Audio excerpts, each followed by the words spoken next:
Une espèce chimique est constituée d'un nombre très élevé d'entités chimiques identiques, atomes, molécules, ions.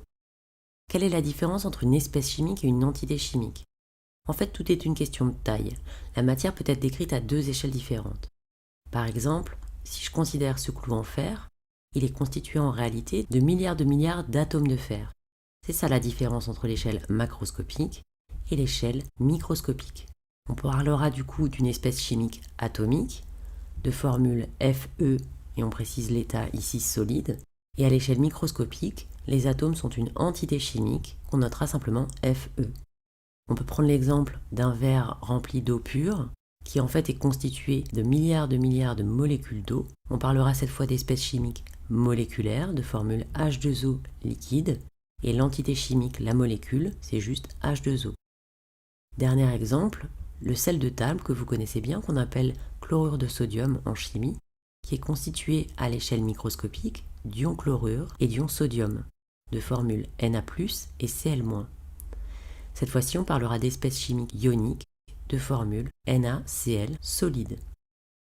En résumé, à l'échelle macroscopique, on a une seule espèce chimique, c'est un corps pur qui peut être atomique, moléculaire, ionique, selon que à l'échelle microscopique, les entités chimiques soient des atomes, des molécules ou des ions. On sait que les entités chimiques sont soit des atomes, soit des molécules, soit des ions. À partir de la formule que je vais vous donner, essayez de me dire si c'est un atome, une molécule ou un ion. Par exemple, CO2, il y a plusieurs atomes, il n'y a pas de charge électrique, donc c'est une molécule. Cu2+, il y a une charge électrique 2+, donc c'est nécessairement un ion. Ag, on a une lettre majuscule, une lettre minuscule, il s'agit d'un seul élément chimique, donc c'est l'atome. O, l'oxygène, c'est un atome. F-, on a une charge électrique, donc c'est nécessairement un ion. Et là, on va pouvoir distinguer les ions positifs, les cations, des ions négatifs, les anions. C6H12O6, il y a évidemment plus qu'un atome, et puis il n'y a pas de charge électrique globale, donc ce sera une molécule. SO4 2-, alors on voit qu'il y a plusieurs atomes, mais on voit surtout qu'il y a une charge électrique, donc à partir du moment où il y a une charge électrique, c'est un ion, et ici c'est un anion. O2-, on a une charge 2-, donc c'est un anion. H+, on a une charge plus, donc c'est un cation. H2O, pas de charge électrique, plus qu'un seul atome, donc c'est une molécule. Et enfin, C, tout seul, c'est un atome de carbone. Revenons maintenant aux espèces ioniques.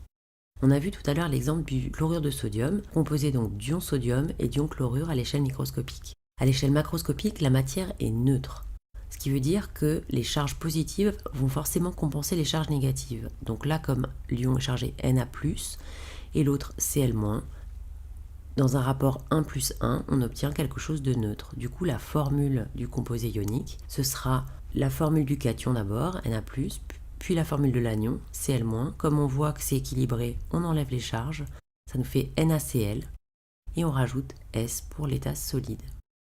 Le nom qu'on donne à ce composé ionique de formule NaCl, eh bien on donne d'abord le nom de l'anion, puis le nom du cation, c'est-à-dire chlorure de sodium. Alors prenons l'exemple de la fluorine. Voilà à quoi elle ressemble à l'échelle macroscopique, et à l'échelle microscopique, elle est composée d'ions calcium, Ca2+, et d'ions fluorure, F-. Serez-vous capable de me donner la formule de la fluorine? Alors on a un ion calcium, Ca2+, on a un ion fluorure, F-. On voit bien que 2+, plus 1-, ça fait pas 0, alors que la matière est censée être neutre, donc il nous faut deux anions pour un cation, ce qui va nous permettre de noter la formule CaF2, et on rajoute petit s pour l'état solide. Et son nom sera le nom de l'anion, fluorure, de le nom du cation, calcium. C'est le fluorure de calcium. Ce qu'il faut retenir de cette capsule, vous devez savoir qu'une espèce chimique est une collection d'un nombre très élevé d'entités chimiques identiques. Donc il y a deux échelles, l'échelle macroscopique et l'échelle microscopique. À partir d'une formule chimique donnée, vous devez être capable d'utiliser le terme adapté parmi molécules, atomes, anions et cations. Et enfin, vous devez être capable de citer les formules de composés ioniques en exploitant la neutralité de la matière pour associer des ions, exactement comme ce qu'on vient de faire.